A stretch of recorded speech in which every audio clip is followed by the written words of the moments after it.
So today we're going to talk about cutting a little bit of wood and how I do it. Is what you're looking at here.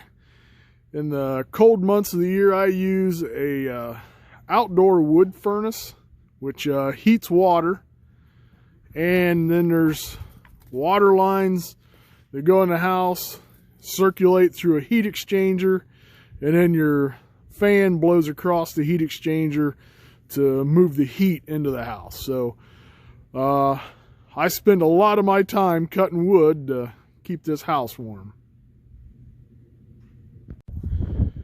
So we're going to cut up this big old ash log. You can see there's 4 pieces. Those are about 30 inches long. Anywhere from 30 to 34 inches is how long I cut it. I do not have a log splitter. I split everything by hand. We'll look at my tools here in a minute. We're going to look at cutting this up. It's been dead here in Ohio. The emerald ash borer come through and killed all, as far as I know, ash trees here in Ohio. But yeah, makes for great firewood.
Sledgehammer and a wedge.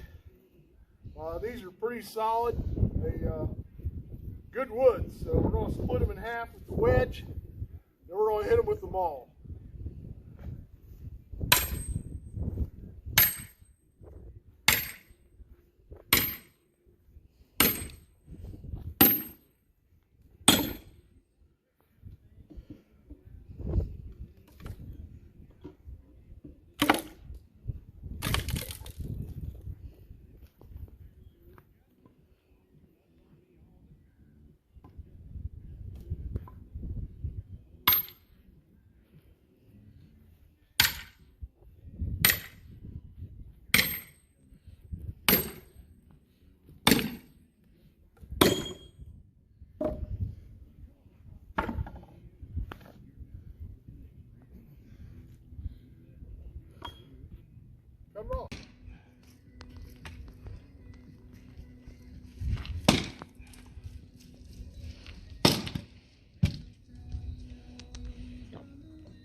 Now we're going to talk about the tools that I use to cut wood.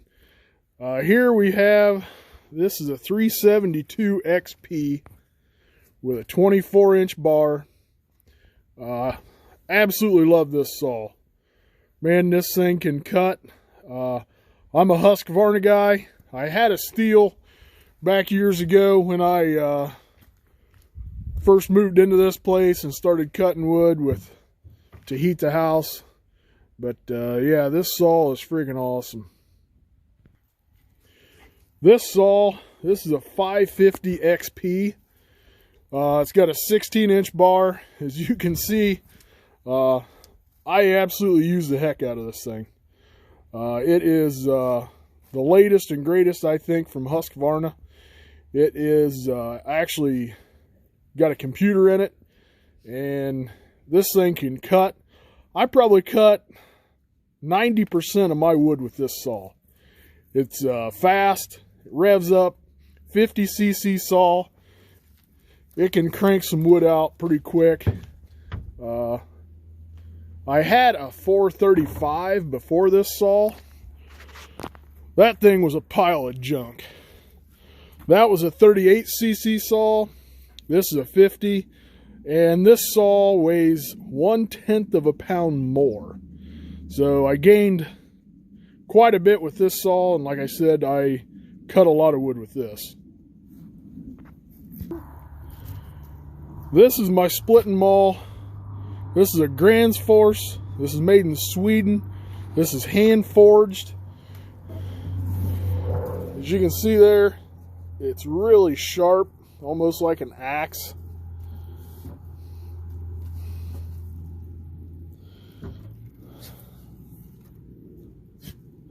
I've had this thing for quite some time. Now, I'm not bragging, but that's the original handle. I've had this since 2006. I bought this when I moved in here and started cutting wood. It's not a big heavy thing. It's only 5.5 pounds. Theory behind that is you can swing it longer, and you can actually swing it harder than you can a big heavy one that has a blunt edge on it. Now that's a 10-pound sledgehammer. The handle is relatively short. It's only about 30 inches long. Again, this is a Gränsfors splitting wedge. As you can see, that has a twist to it. That's supposed to be like that. Again, it's very sharp. It penetrates the wood really good. This thing used to be about 1 inch longer. I mean, I've beat the ever-living crap out of this thing.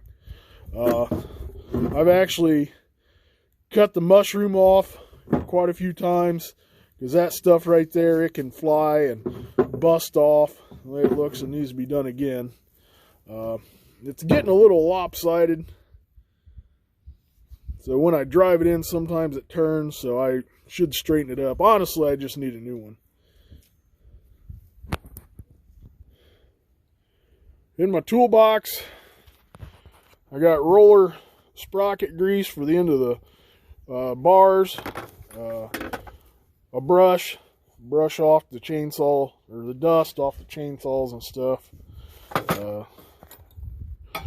3-in-1 tool, pliers. Every now and again on that big saw, I welded these Allen wrenches together, just so you got kind of a T handle, or you can use it as the short L, get a little more leverage. Pair of pliers, file, and my file to take down breakers, file for the teeth, spark plugs, just in case. In the bottom, got my felling wedges, extra chain, another pair of gloves, a little Gränsfors hatchet for driving in my felling wedges. I keep my used chains together, and then in the boxes, you can see underneath there, my resharpened chains. And I have a cant hook here. This is a log rake cant hook. It's aluminum handle. Got a steel hook on it, which is very sharp. You can see that. That thing's pretty awesome. You can run over it. I mean, it's aluminum. It is hollow, but this thing works friggin' awesome too. This is my prime mover. This is a John Deere 4720. Pallet forks on the front, which I move a lot of my wood. As you can see back there, I log a lot of stuff, skid it, put it on my gooseneck, haul it home, pile it, and then I can cut wood here in my driveway. If it's a little wet, you can't get out, I can pull off the pile there, cut like I was doing today. So yeah.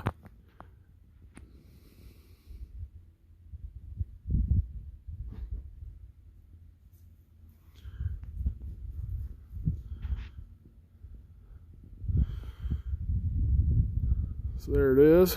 Now we're going to talk about the box I use and I haul my tools in, which you can see there. I made this. It's a steel construction underneath, steel frame. And I put my tools in there. So if I go to the woods, I just put all my stuff in and can pick it up, haul it. The box is not wider than the tractor, so it will go anywhere the tractor will go. I've incorporated in a little workbench here. So Jake's going to show you how this thing works on the other side. So I use these little tables on the side here. If I can get my helper to flip it the right way. Been around this thing for I don't know how long and he can't figure this out. But yeah, you put your chainsaw up there, sharpen your chains, fill it up, gas it up when you're out in the woods or out wherever. So yeah, it makes it pretty nice. He's going to show you how it goes back down now.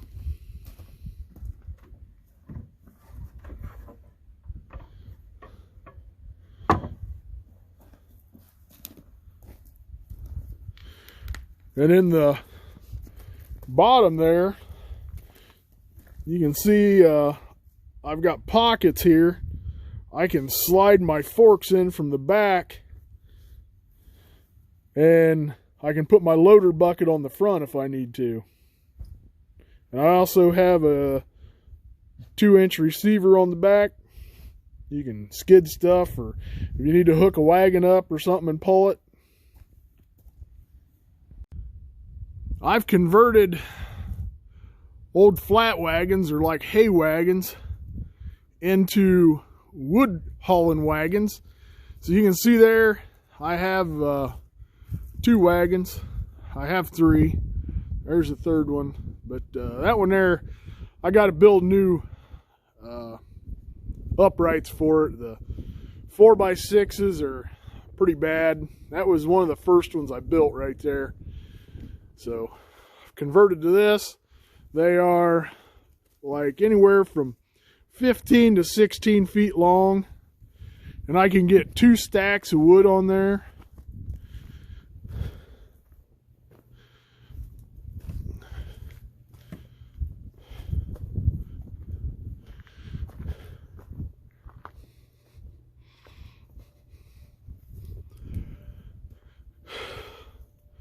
This wagon is probably the biggest one. I can get about 3.5 cord of wood on there, which this one's not full. When it's full, it's pretty heaped. But yeah, that's what we got. All right, so this is a hook designed for skidding logs. As you can see, it's different than a regular slip hook. The opening is a lot smaller. It will only go in your chain one way. See that? So, and then it slips real easy. So you can choke your log. My arm's a log. It chokes real good and won't come out. with this style of choker, I can get the log up off the ground so that when you're skidding out of the woods, you're not pulling a big old pile of dirt and leaves and trash in front. It'll flow underneath and you're not making a big mess. This style of choker I just bought here recently. I really like it. Chokes good, doesn't slip off. I do use a pintle hitch to pull with. Works very well. The old 4720, this is a 60 horsepower tractor, so it does pretty good. I did make this hitch. As you can tell, it's kind of rusty. I never painted it. But yeah, works real well. Now we're going to look at the other style of choker I have. Now this is a cable choker. These things never, ever come unhooked unless it's on a small diameter log, because that cable is really stiff. But yeah, as you can tell, my 3-point is all the way up. The log is still on the ground. So a lot of times you do drag up piles there, but it's another really good option. Hey guys, appreciate you watching. This video is something different than what I normally do, but it's stuff that I do all the time. I appreciate you guys watching. Give me a thumbs up. Leave a comment. Thanks. Catch you on the next one.